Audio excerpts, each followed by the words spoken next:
Today, you'll learn how to hypnotize and subdue animals. What is the secret of snake charmers? How to tame a shark with one move? And who are stronger at resisting hypnosis, humans or animals? Let's go. If you don't mind, let's first travel back to 1646 and visit Athanasius Kircher. The German scientist revealed an interesting thing. He talked about hypnosis and did an experiment with a chicken. It turns out that if you put a chicken and draw a line in front of it, then the chicken will lie down and won't move for anything. What, I wonder, was the chicken thinking at that moment? I know what it was thinking. Or rather, Kircher knows. According to him, the chicken takes the line drawn in front of it as something that holds it up, so it doesn't even try to get up. But if you erase the line, the chicken gets up and goes about its chicken business.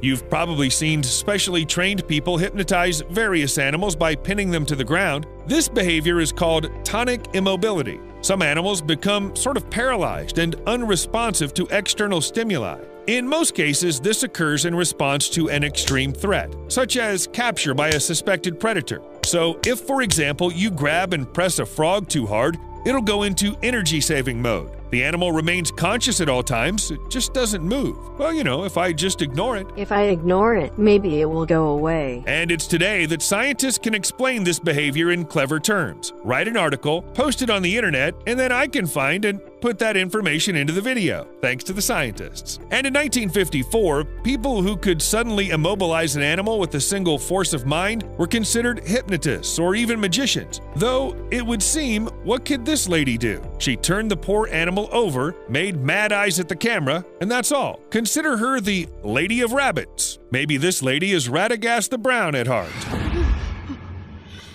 Sorry.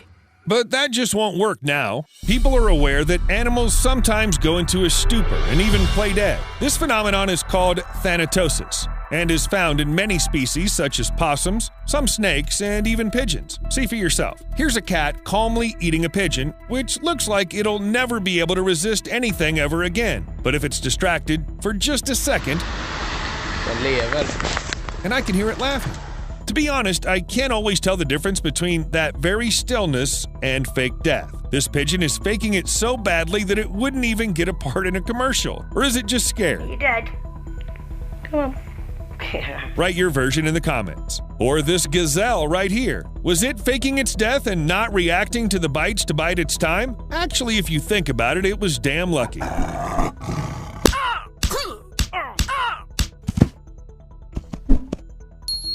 So what are the odds that one predator would want to take you away from the other at a time when you can still get away from both of them? My only regret is that we didn't get to see the look on the hyena's face when it realized what had happened. Anyway, if you suddenly see a dead antelope, it's probably not quite. What the hell is that? Okay, to hell with antelopes. It seems that a traveling circus performer fell right out on the road. In fact, this is one of the strangest ways to get attention of wild emus, and it works. Emus are huge birds. Similar to ostriches, they live in Australia, can speed up to 31 miles per hour, and are also terribly curious. If an emu sees something new and unusual nearby, they're sure to come closer and see and study this something. Ah, it's a person! Run! There seems to be something interesting. Never seen anything like this. Ah, a person!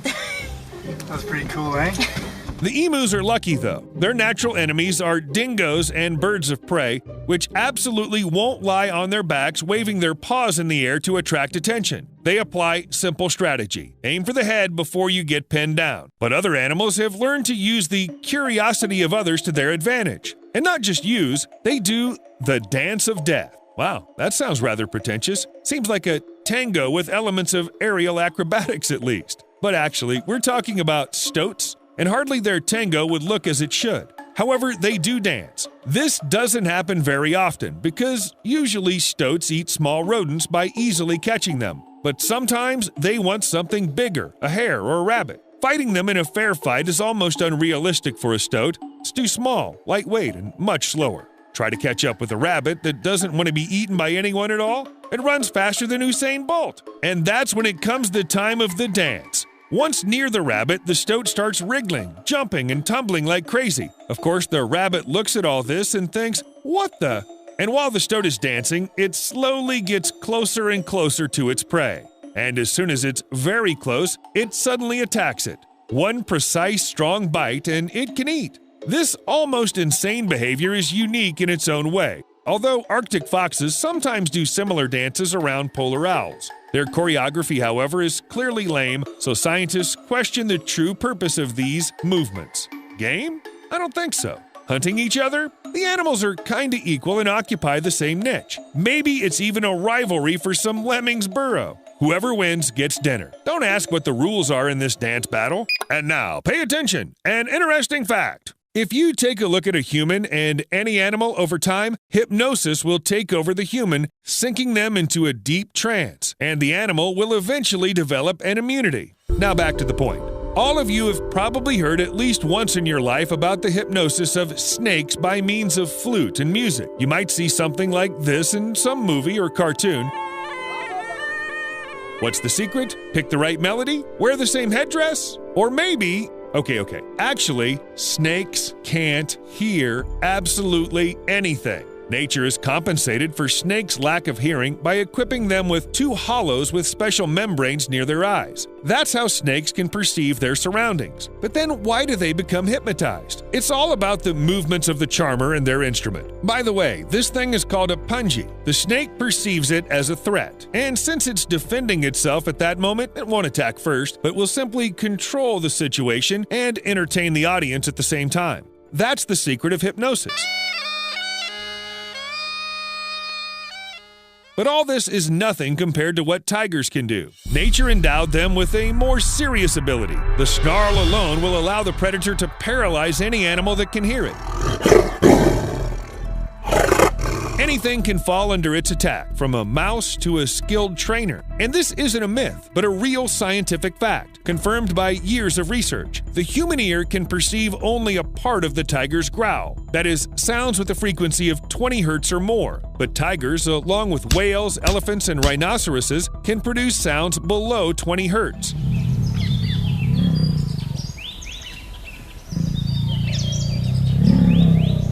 This low sound, called infrasound, can travel long distances, penetrating buildings, dense forests, even passing through mountains. The lower the frequency, the greater the distance it can fly. When a tiger growls, it creates sounds below 18 hertz. You won't hear them, but you will feel the impact. Such frequencies are frightening and simply paralyzing. And that's why many preys of tiger can't move when they hear this roar. They're overwhelmed with sudden terror, and it doesn't matter how far away the source of the danger is. But I wonder if tigers themselves can hear infrasound. And if they can they theoretically paralyze themselves? You know, growl in some ravine and it backfires? And now let's go underwater. And what are we doing here, you ask? Well, you and I are looking for a reef shark, because we have information that these sharks, like our pets, love when we scratch them behind the ears. You hear all animals like to be scratched behind the ears? Okay, it's very busy. Unfortunately, the reef sharks don't have ears, but that doesn't mean they don't like a scratch. The essence of the shark's unusual hypnosis is scratching its nose. And I'm not kidding. After continued scratching, the shark becomes completely docile. You can even put it upright. Just don't forget to keep scratching its nose. Remember Hypnotoad from Futurama? Come on, who doesn't? But a toad that can hypnotize anyone isn't a surprise anymore. Everyone has seen the meme.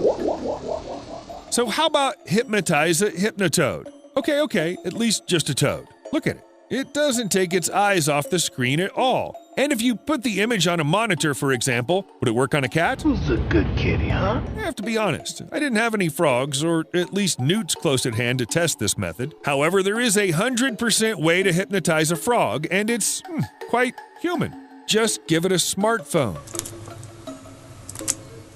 The toad won't handle Twitter or Instagram, of course, but Ant Smasher? Oh, this is the thing for it. A simple game where you have to click on the screen and crush virtual insects. And I must say, for a creature that doesn't know anything about gadgets, the toad did quite well.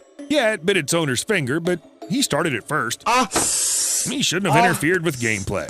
If you're looking for a way to occupy your pet bird with something for the near future and don't want to give it your smartphone, just set up a mirror and leave your rooster alone with it. Just don't go far, because such battles don't happen every day. Few animals recognize themselves in the mirror. Most perceive the animal on the other side as just a strange individual they can't sniff. Some, like their opponent, show some aggression, but roosters go into berserk mode. They're ready to fight against the mirror for hours. Sometimes it even comes to injuries. And no, it's not the mirror that suffers. By the way, I really like the reaction of this guy here, or the girl on the right. Oh my God, again? I knew the grain was fermented after all. But if a rooster with a mirror is fun, then a goat, never.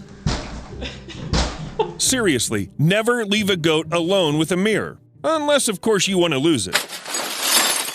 We'll see you later.